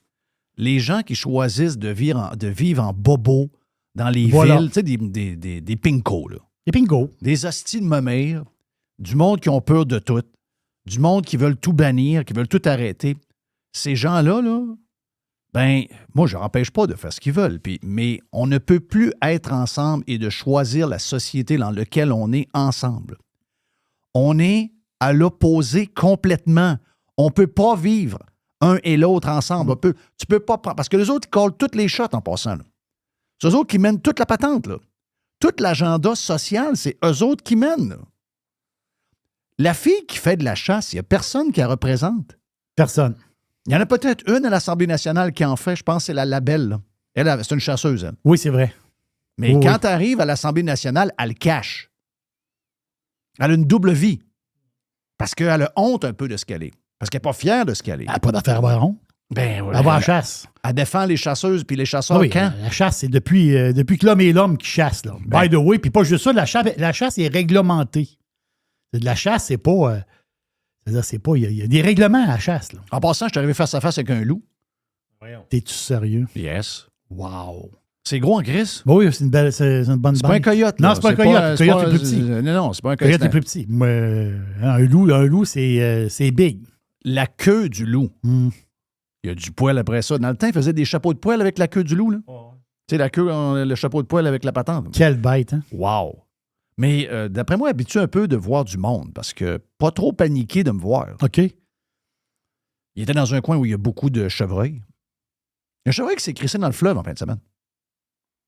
Il a essayé de traverser? Ben, je me dis, c'est mon chum Richard qui a vu ça, donc Rick the Rocker Trucker qui a vu ça, m'a envoyé des photos de ça.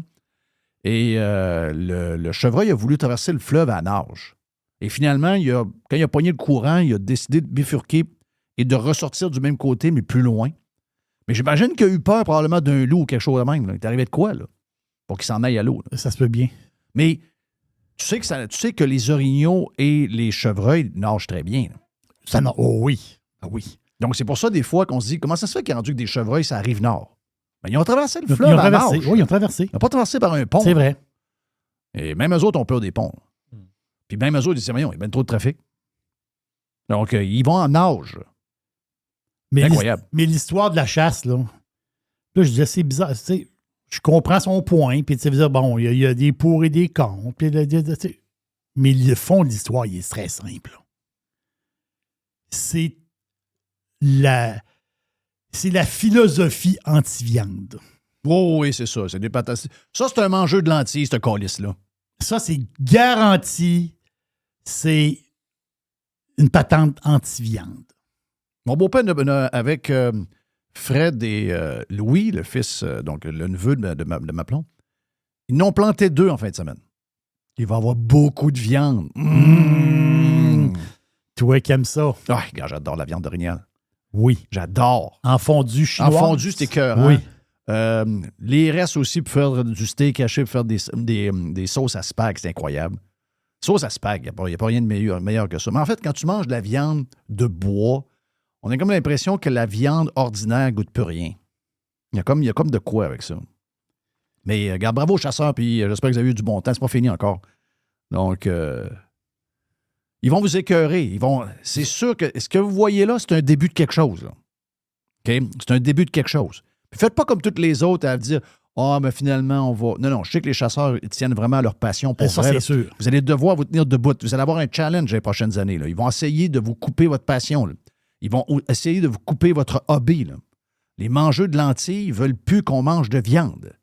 Et ils vont essayer, par tous les moyens, d'essayer de détourner ça en faisant le cheptel de ci, telle affaire.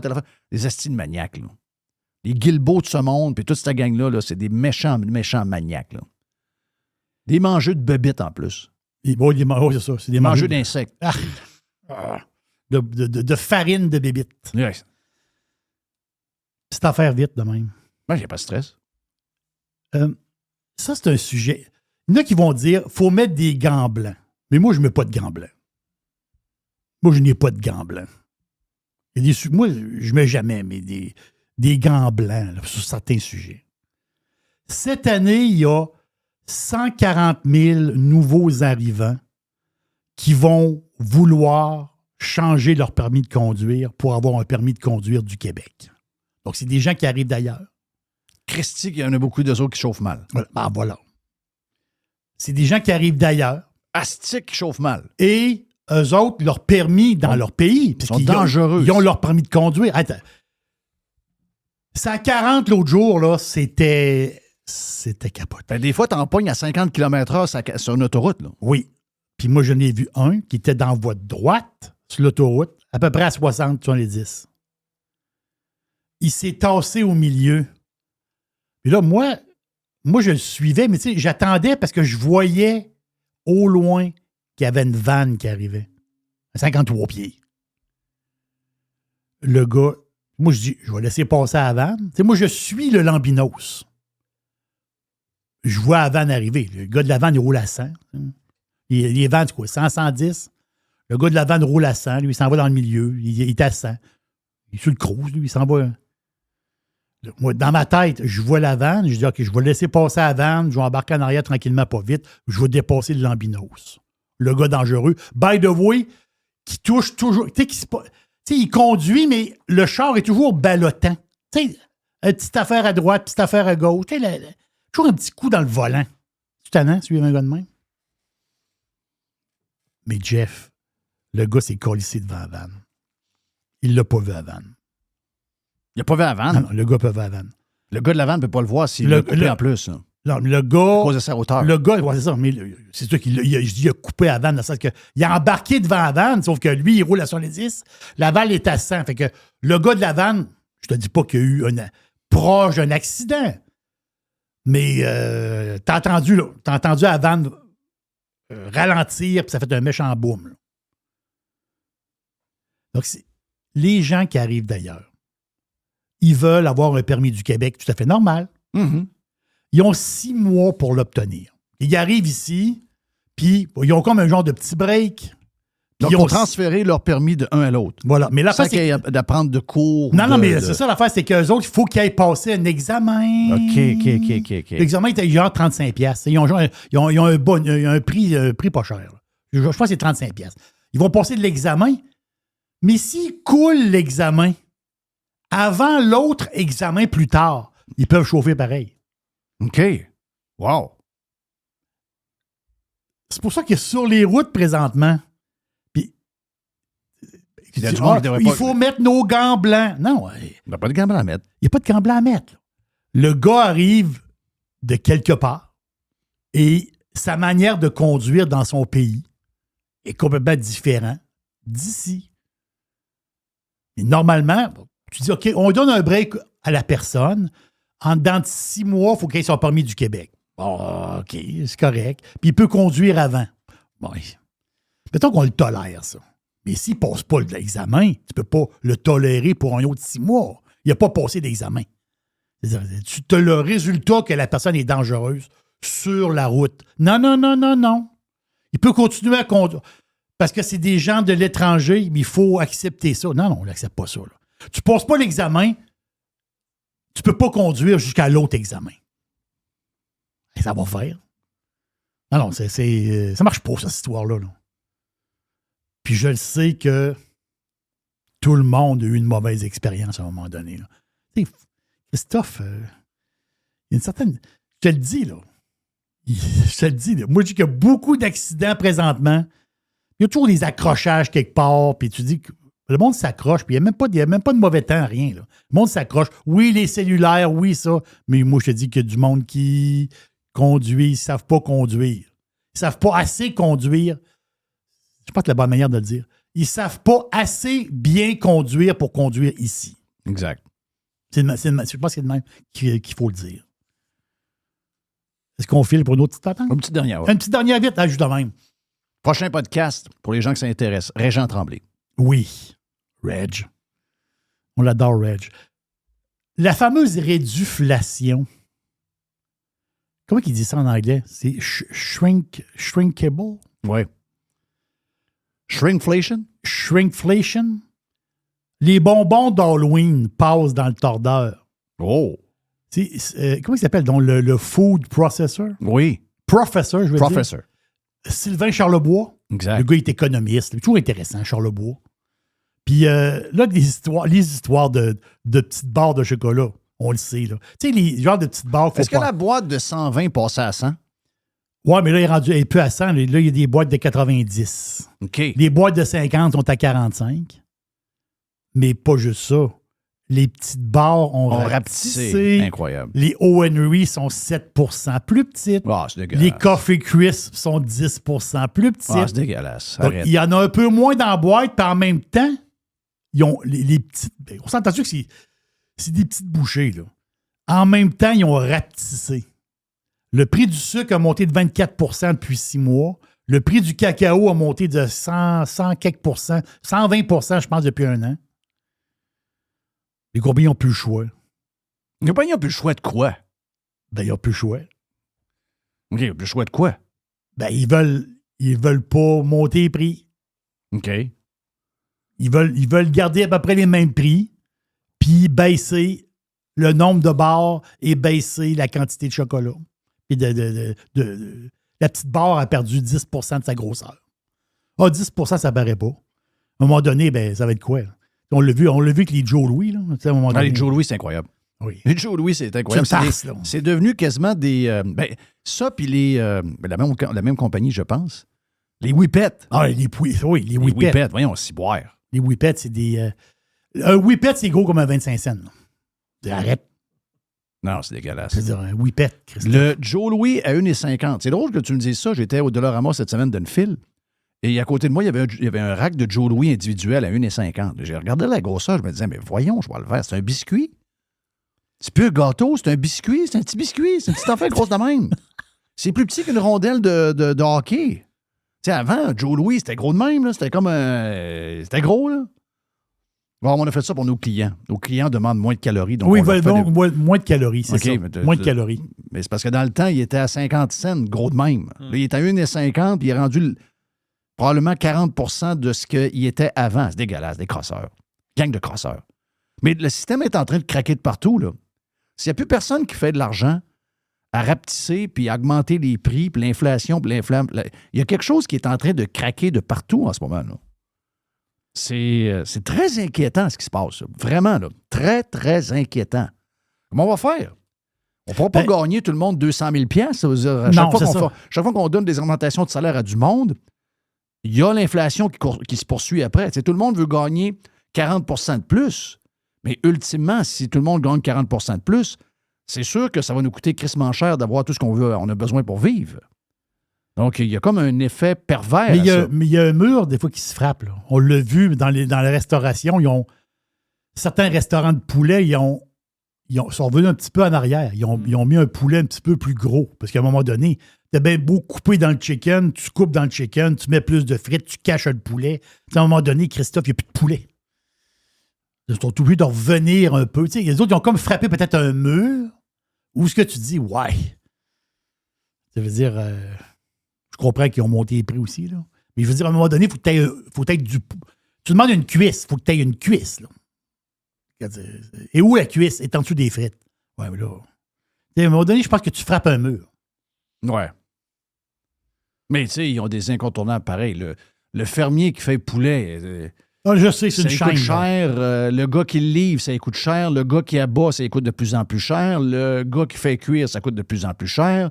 Les taxes municipales après à bâtir sont de plus en plus chères. Ils ont doublé depuis 10 ans, etc., etc. C'est notre système au complet. Le système au complet. Le système au complet est en train de... Puis nous, on le disait, on avait prédit ce qui est en train d'arriver en passant. On avait tout prédit ça, là. Pas juste en 2020, bien avant ça. On le voyait qu'à un moment donné, ce système-là allait nous amener vers une inflation à plus finir. Mais c'est là qu'on est. Thank you pour la boîte, mon ami Jerry. Une boîte de plus un peu plus tard pour commencer la semaine. Il y a une petite boîte. Il y a une petite boîte. Radio Pirate.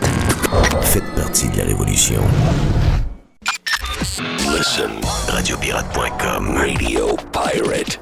La chronique de Régent Tremblay vous est présentée par les sauces Fire Barnes. Fire Barnes. Fais-toi plaisir, mets-en partout. Régent raconte avec Jeff. Régent a une forme avec Jeff. Régent dérange avec Jeff. Régent s'amuse avec Jeff. Régent podcast avec Jeff. Régent à Radio Pirate avec Jeff. Régent à Radio Pirate avec Jeff. Hey, Reg, on a plusieurs questions philosophiques aujourd'hui. Je retourne dans ton patelin du Saguenay-Lac-Saint-Jean, donc du Saguenay. Ben d'abord, le Bloc québécois avec ils ont nommé leur candidat dans Chicoutimi contre Richard Martel. C'est qui?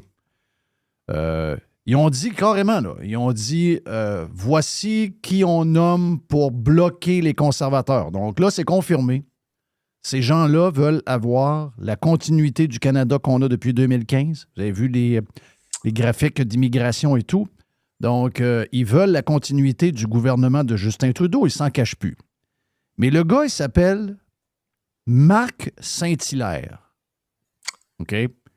Marc Saint-Hilaire, c'était le patron, ça l'est toujours, mais là, il vient de prendre une année sabbatique qui commence hier. C'est un journaliste, ça? C'est le patron du journal Le Quotidien. Ah oui, Marc Saint-Hilaire. Je te pose la question. Marc Saint-Hilaire, il est le patron du journal, OK? Moi, je m'en donné, j'ai joué au golf avec Richard, puis Richard me dit, j'ai dit, Richard, pourquoi t'es pas politicien comme t'étais coach?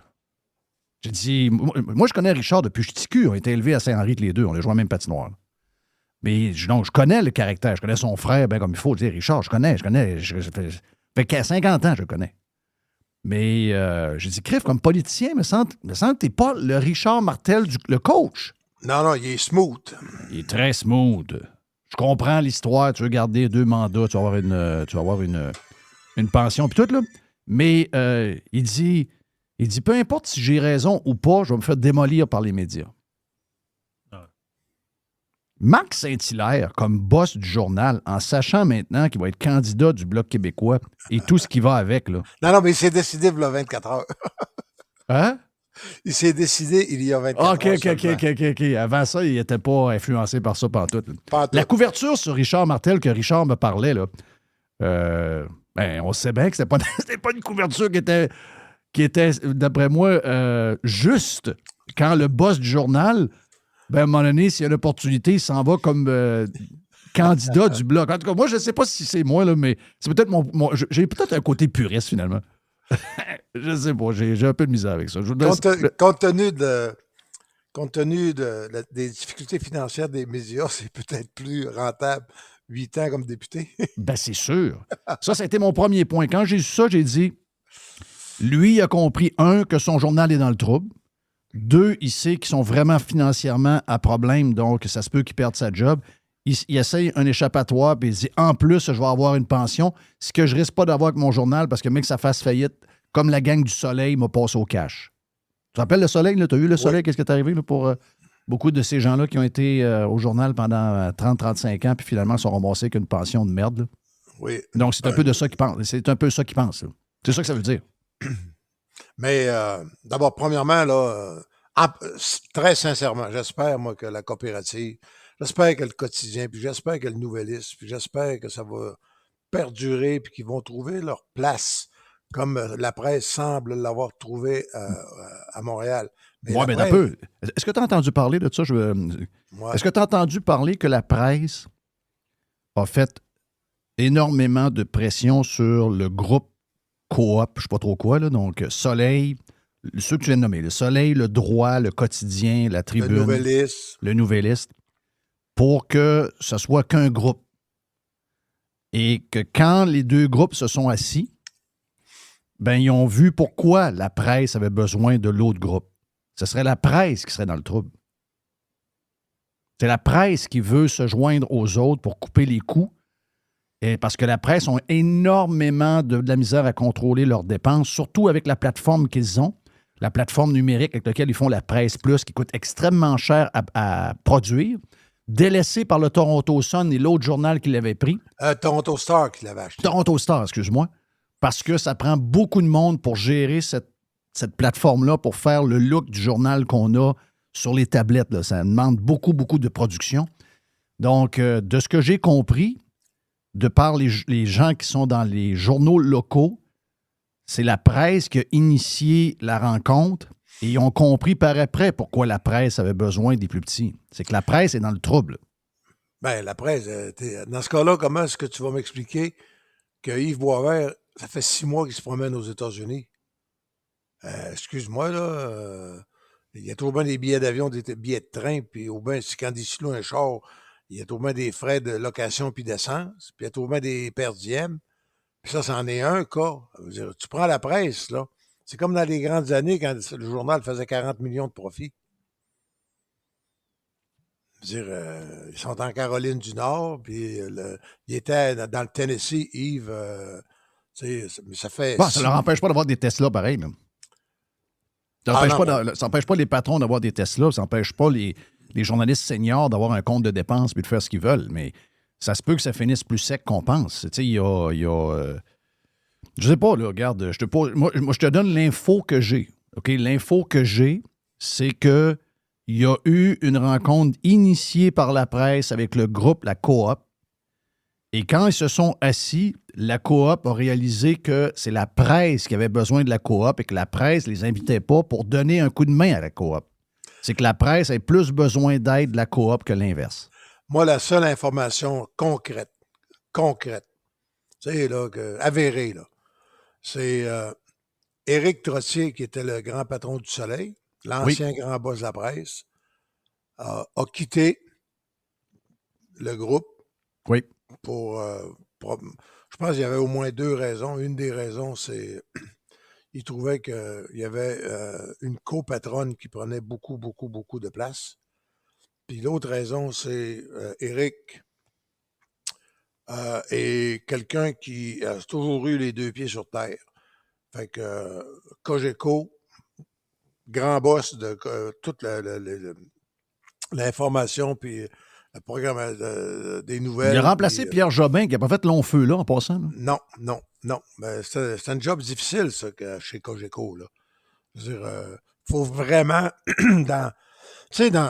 mettons toi, là, Jeff, mettons que tu es intégré dans un média traditionnel. Oui. Comme tu l'as déjà été. Dans une journée, c'est quoi, comment tu fais d'heures en tout, en direct et enregistrement, de matériel nouveau dans une journée, 4 heures? En ce moment, on fait 4 heures de production par jour à peu près. 3h30, entre 3h30 et 4 heures. Bon, ça nous prend à peu près 5 heures tout produire. 5 heures, 5 heures et quart. Mettons que tu as 5-6 intervenants. Mettons que les 5-6 intervenants, sur les 5-6, mettons que tu en as 3 qui disent de quoi de nouveau ou d'important. Mm-hmm. Si tu avais la structure comme Cogeco, ça voudrait dire que tu sortirais une vraie nouvelle avec ça, parce que c'est de la nouvelle. Oui, exact. Oui.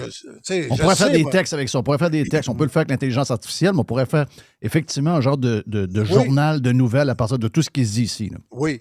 Puis ça, toi, c'est 4-5 heures. Imagine-toi quand ça commence à 5h30 le matin, puis que ça finit en fin de soirée après les émissions de sport, avant que LPG rentre pour la nuit. Ça veut dire que Cogeco, ils ont du stock de 18 heures des entrevues du monde qui viennent parler. Ils ont le premier ministre, ils ont un chef de l'opposition, ils ont des Alain Bouchard. Tu réalises-tu la richesse d'informations de ce qui peut se dire en ondes? Mais qui est souvent pas exploité en passant. C'est pas exploité. Ben, la job de Éric Trottier, c'est, entre autres, c'est d'exploiter tout ça. Moi, je trouve que c'est important, en tout cas. Mais probablement que ça a plus d'impact même que ce qu'il faisait au soleil. T'as-tu vu... est-ce que ça rebondit l'histoire dans le... je pense que c'est dans la presse. C'est-tu dans la presse que ça rebondit? Dans la presse, l'histoire qu'ils ont engagé un patron pendant une fin de semaine, puis qu'ils ont publiquement humilié ce gars-là. Ah, Martin Spalding. Oui, l'histoire de Martin Spalding, parce que Cogeco, il y a eu toutes sortes d'histoires. Ils ont congédié leur genre de CIO, grande patronne là, de la division média. Ils l'ont congédié, ils l'ont annoncé publiquement et en même temps, ils ont annoncé que Martin Spalding, ancien de chez Bell et du Grand Prix du Canada, devenait le grand patron. Ça a été fait le jeudi. Et le lundi, il y a eu un avis comme de quoi que le nouveau grand patron ne serait pas grand patron de Cogeco, Martin Spalding. Et là, finalement, on a eu un genre de texte qui a été ressorti il y a une semaine ou à peu près 3-4 jours sur la raison du pourquoi. Puis tu te dis, voyons donc, ça n'a aucun sens. Genre 2 personnes qui ont travaillé pour une station de Bell à Montréal, dans une station anglophone. Il y a zéro histoire là. Du monde frustré d'avoir perdu le job. Du monde pas content des médias qui ont perdu le job. J'en connais un puis 2. Là. Mais finalement, eux autres se sont plaints un genre de département woke. Puis là, ils ont été brimés dans leurs sentiments, etc. Puis à cause de ça, ils ont humilié publiquement un gars qui, d'après moi, ne pourra plus se trouver de job dans ce milieu-là. Là. Moi, j'ai envoyé un message de support à Martin parce que on a échangé quelques affaires, mais je vois que l'histoire n'est pas réglée. Mais ça a été une humiliation publique terrible, cette affaire-là. Là. Pour zéro histoire. Là. Je regardais, j'ai relu le texte une deuxième fois. J'ai dit, mais voyons, y a quelque chose que j'ai pas saisi? J'ai relu le texte une deuxième fois. Il y avait zéro histoire pour vrai, là. Quelle époque. Mais si tu veux assassiner quelqu'un, fais ça. Ben oui. Mais moi, j'ai pas parlé à Martin Spalding, que j'ai connu plus au Grand Prix du Canada. Oui. Mais j'ai communiqué avec Normand Legault. Normand Legault était son ancien patron au Grand Prix du Canada. En fait, Martin, c'est le bras droit, le VP de Normand Legault. Et Normand Legault, il est sur l'exécutif de Cogeco. Mm-hmm. Ouais. Fait que c'est évident que... Ben, sais-tu quoi? D'habitude, Normand, au lieu de se contenter de répondre en une ligne, un texto, il rappelle. Puis là, ça m'a sorti de la tête, mais la communication que j'ai eue avec lui, c'est par texto. En disant, tu sais, moi, j'ai juste envoyé un texto. ça n'a pas de maudit bon sens tuer quelqu'un comme ça. Oui. Oui. Il t'a pas répondu? Il m'a juste répondu. Faudrait que Genre, je te rappelle ou quelque chose de même? En gros, là, il m'a répondu on est d'accord. OK. Ben oui. Ah non, ça, c'était. J'ai jamais vu quelque chose de publiquement aussi. En parlant de la presse. Oui.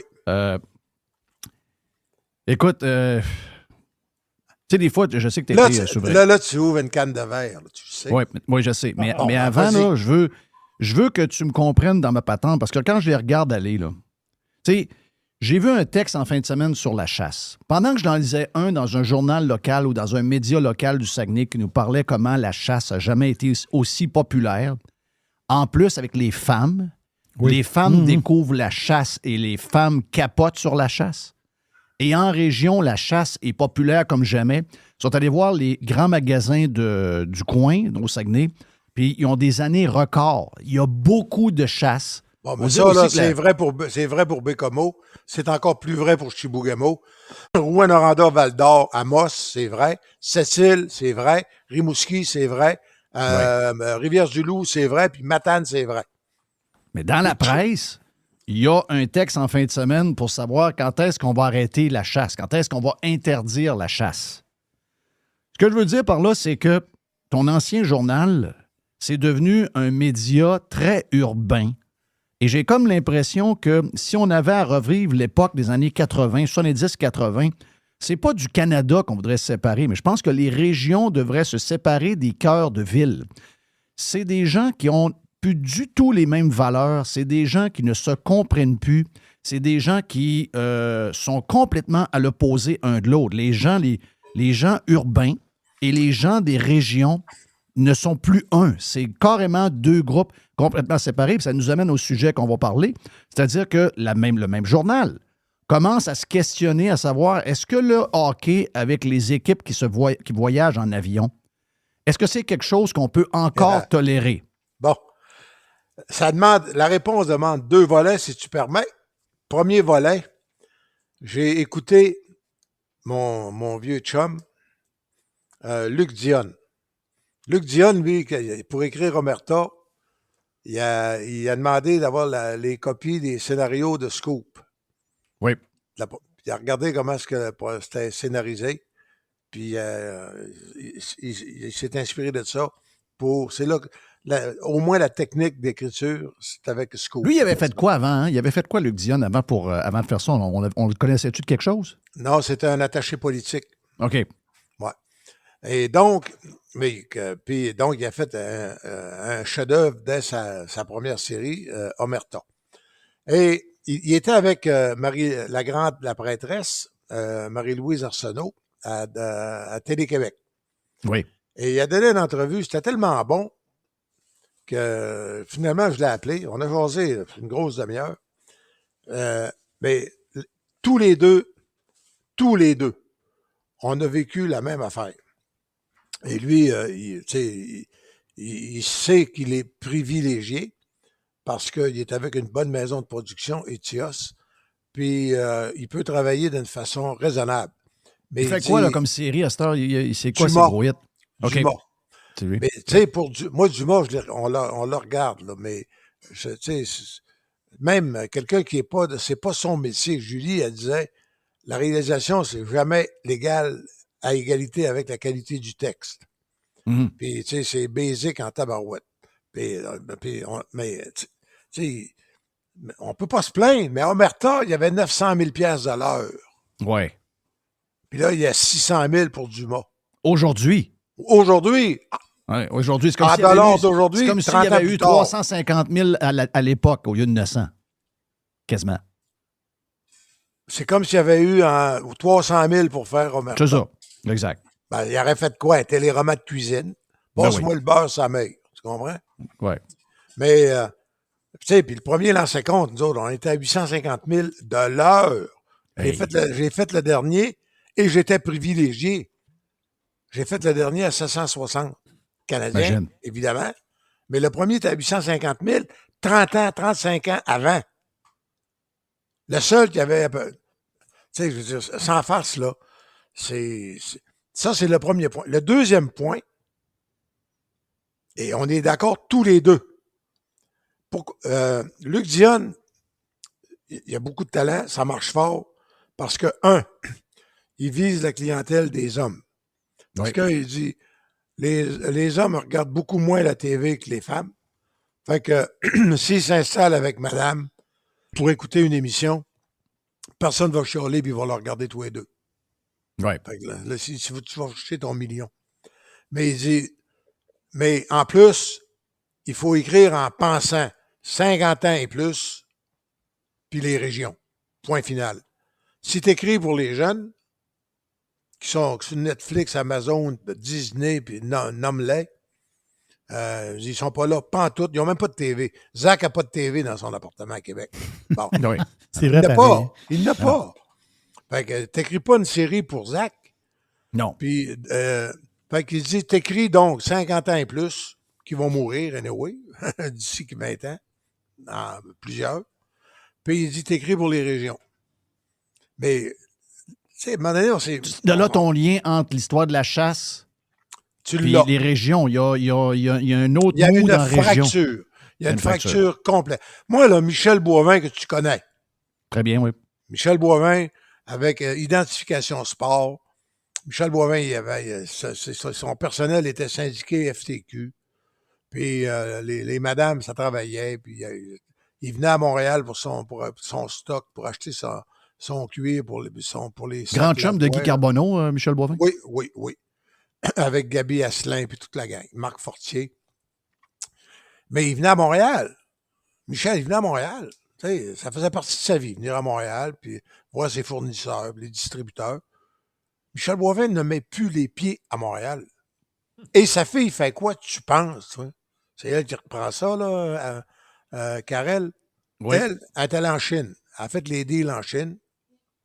Puis quand elle a besoin de quelque chose, la Chine. Parce que ils veulent pas venir à Montréal. Ils se sentent pas à l'aise. Ils sont pas chez eux. Ils se font regarder de haut, puis ils sont pas les bienvenus. C'est incroyable. Moi, il y a une cassure. Il y a une cassure majeure. Il y a une cassure majeure. Majeure. Et c'est le problème. On revient. C'est le problème. Si la presse veut... La presse, elle a besoin d'être pan-québécoise pour survivre. Oui. Elle ne peut plus se contenter de juste une forme d'élite à Montréal. Il faut qu'elle ait des clics de partout au Québec, que les gens s'intéressent à ce qui est écrit. Mais il faut qu'ils connaissent les gens d'ailleurs. Il faut qu'ils parlent de ce que les gens ont ou vivent. On a toujours l'impression que c'est une gang de bébites qui sont dans ce journal-là, complètement déconnectés du monde que moi je connais. Je dis, mais voyons, à qui il parle, Joël Vert? Ben, il parle à des gens que, comme tu viens de le dire, qu'on ne connaît pas. Le monde de Montréal, dans les nouveaux gauchistes, écologistes, vélos, tout ce que tu veux, qui sont en train de prendre le contrôle de la place. Ben non, ils l'ont le contrôle. Après ça se plaint. Ah oui, mais là, ils sont rendus en banlieue. Les gens ne sont même pas en banlieue, ils sont rendus à la deuxième banlieue. OK? T'es en deuxième banlieue à Montréal. T'es rendu là. Oh oui, Blainville en montant, là. Voilà, c'est la deuxième banlieue. Blainville, Saint-Jérôme, Saint-Sauveur. Ben voilà. Puis tantôt, sais-tu quoi? Il va y avoir une troisième banlieue parce que les gens vont retourner en région parce qu'ils sont écœurés de se faire la leçon par cette gang-là puis de dire, mais voyons, je suis où ici, moi, là? Je me semble que j'ai plus de points en commun avec ce que je suis. Là. C'est comme tu dis, il y a comme Non, mais il y a vraiment une fracture. Une fracture. C'est carrément une fracture qu'il y a. Nomme-moi un pays qui a prospéré quand il y a eu une fracture avec sa métropole. Moi, j'en connais pas. Non, ça ne peut pas marcher. La Belgique, c'est un foutu problème parce que Bruxelles est une ville francophone dans la partie wallonne de la partie flamande. Il y a une fracture entre Bruxelles et le reste du... Bruxelles, c'est correct parce que c'est là qu'est le gouvernement européen, puis c'est une capitale européenne, là. Mais en Belgique, là, je veux dire, ne trompe-toi pas, là, c'est pas... la séparation. Mm-hmm. Sais-tu quoi? Paris est en train de... Paris est en train de s'asphyxier d'une autre façon, lui. Les quartiers de Paris... Paris a perdu ses quartiers. Oui. sais, la police n'ose plus aller là, dans Saint-Denis, Villeneuve, dans le nord Paris, c'est le contraire. Toutes les banlieues, là. Mais en fait, c'est pas des vrais mettons que Paris, Paris en englobant Laval puis Longueuil. C'est ça. C'est pas des villes séparées, Paris. Paris, il y a le Paris que les touristes connaissent, les Champs-Élysées, puis les arrondissements. Mais dès que tu sors de là, pas loin, là, 10 km. Donc, il y a eu un élargissement du plateau Mont-Royal. Le plateau Mont-Royal est en train de prendre de plus en plus de place à l'intérieur de l'île. Ça a des répercussions sur les médias qui sont projetés maintenant à la grandeur du Québec. Bien, ils sont contrôlés par ça. Ils sont contrôlés par ça, donc il y a quelque chose de... Non, mais tu réalises-tu, toi? Puis c'est fin, là, t'es un gars de Jonquière, Danny Turcotte. Oui. Tu réalises-tu que tout le monde en parle, qui est supposé être une émission de haut niveau, qui s'intéresse à ce qui se passe en... Puis un fond woke aussi en passant. Mais hein. Ouais. Mais le fond woke bien anti. Tu as trouvé ça comment, cette histoire-là? J'ai trouvé qu'avant de faire le show, parlez-vous. Je veux dire, à un moment donné, là, ça commence à 8h en direct. Tu me fais pas quoi, ils sont pas dans la salle de maquillage à 7h30. Ouais. Parlez-vous. Ça se dit, ça. Il y en a qui disent, mais pourquoi il est allé faire son linge sale dans un livre? Ben, c'est pas le premier qui fait ça dans un livre, là, en passant. Là. C'est pas mal là que ça se passe souvent dans un livre, les détails de même, parce que c'est peut-être un des meilleurs endroits pour le faire, là, parce que tu peux détailler, tu peux t'étendre, etc. Là. Non, puis en plus, le livre, il est signé par Danny Turcotte. Oui. C'est le point de vue, c'est de... Puis tu peux faire un livre pour diverses raisons. Gino Chouinard, je ne l'ai pas lu, mais ça a l'air qu'il n'y a jamais eu zéro problème. Pendant 20 ans, le matin, à TVA. C'est extraordinaire, ça. Ça fait un livre plate en joie le vert, ça? Non, mais ça a l'air que ça se vend pareil. Parce que Gino, c'est ça. Tout le monde l'aime. Tout le monde l'aime. Mais tu iras lire dans le Journal de Montréal, ça doit être dans le Journal de Québec aujourd'hui, Judith Bérard. Oui, j'ai vu l'histoire sur Éric Lapointe. Avec Éric Lapointe. C'est très personnel, ça. Tu sais, quand elle raconte sa dernière nuit, ça se raconte-tu ailleurs que dans un livre, ça? Tu peux tout le monde pas raconter ça à un journaliste pour faire ou sur un blog? Ben non. Mais dans un livre avec... Dans un livre, c'est ça. Tu peux t'étendre, tu peux détailler, tu peux te confier. Tu peux valider, vérifier, puis en tout cas, c'est... Mais moi, ça m'inquiète beaucoup, parce que Montréal demeure le pôle économique du Québec. Bon, tu peux pas dire restez chez vous Montréal, puis que veux pas, les compagnies, ça part de Montréal vers les régions, et non le contraire. On peut pas passer à côté de ça. Tu sais, les magasins de Chicoutimi qui vendent du linge, tout ça, la plupart du temps, leur fournisseur est installé où? À Montréal. Quoique tu vas me dire qu'aujourd'hui, que le gars sur la rue Racine, son linge, il peut le faire venir de la Chine direct, ça ne le dérange pas en tout. Non, il n'y a plus besoin. Mais globalement, tu sais, t'as 3 millions de personnes, Montréal, Longueuil, Laval. Tu sais, c'est tout près de 3 millions de personnes. C'est 30% du Québec, ça. Imagine-toi le poids. Le problème, c'est que Longueuil et Laval sont de plus en plus distincts de Montréal. Tu comprends? Avant ça, on disait, c'est le Grand Montréal, c'est le Grand Montréal, c'est le Grand... Mais c'est plus ça, là. Parce que le monde de Laval, ils n'y vont plus à Montréal. Puis le monde de Longueuil, ils mettent le moins possible les pieds à Montréal. Ça fait que si tu es à Blainville, si tu es à Boisbriand, si tu es à Sainte-Thérèse, à Rosemère, si tu es à Saint-Hilaire, si tu es à Saint-Bruno, à Boucherville, si tu donnes rendez-vous à un gars à Montréal ou à une femme à Montréal pour un meeting, ouais, t'es sûr, mais pas moyen. Mais, tu sais, quand je te dis avec mes rendez-vous, là, je ne dépasse pas Carrefour Laval. Oui. Mais vous parliez tantôt de deux mondes, tu sais, parce que c'est sûr qu'à un moment donné, il va falloir se reconnecter c'est le Québec avec notre Montréal. Parce que, Christophe, on a besoin de notre Montréal. Il faut que Montréal... En passant, c'est un peu occidental, là, ce qui se passe. Là. Oui, mais... On a parlé de Paris tantôt, mais les États-Unis, c'est ce qu'ils vivent en ce moment. Oui. Les États-Unis, il y a une différence entre les grandes villes, surtout les villes dans les États bleus, et l'Amérique moyen. Exactement. Los Angeles, Chicago. New York, Miami. Ah oui. Mais pendant que tu as l'article dans la presse que Jeff a parlé de la chasse, est-ce que la chasse est encore justifiable? Puis l'article là, de la presse, il y a un journal sur la Côte-Nord qui s'appelle le Nord-Côtier. Un petit journal de la Côte-Nord. Eux autres, ils ont un article, puis là, vous allez rire. Là.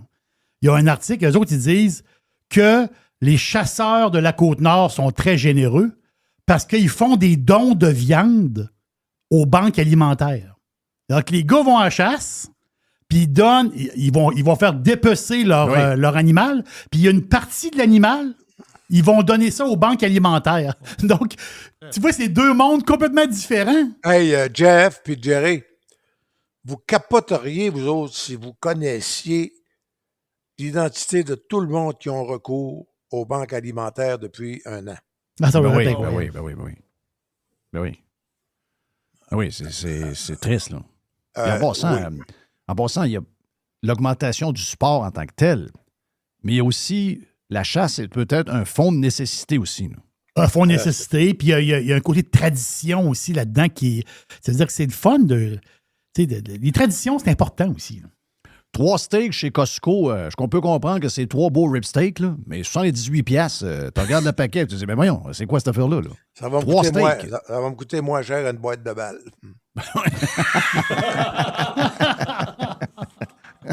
Exact.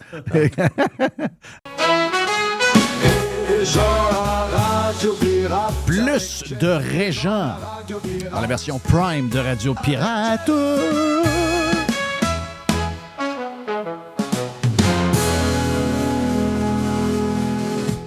La chronique de Régent Tremblay vous a été présentée par les sauces Fire Barnes. Fire Barnes. Fais-toi plaisir, mets-en partout. Jeff Fillion.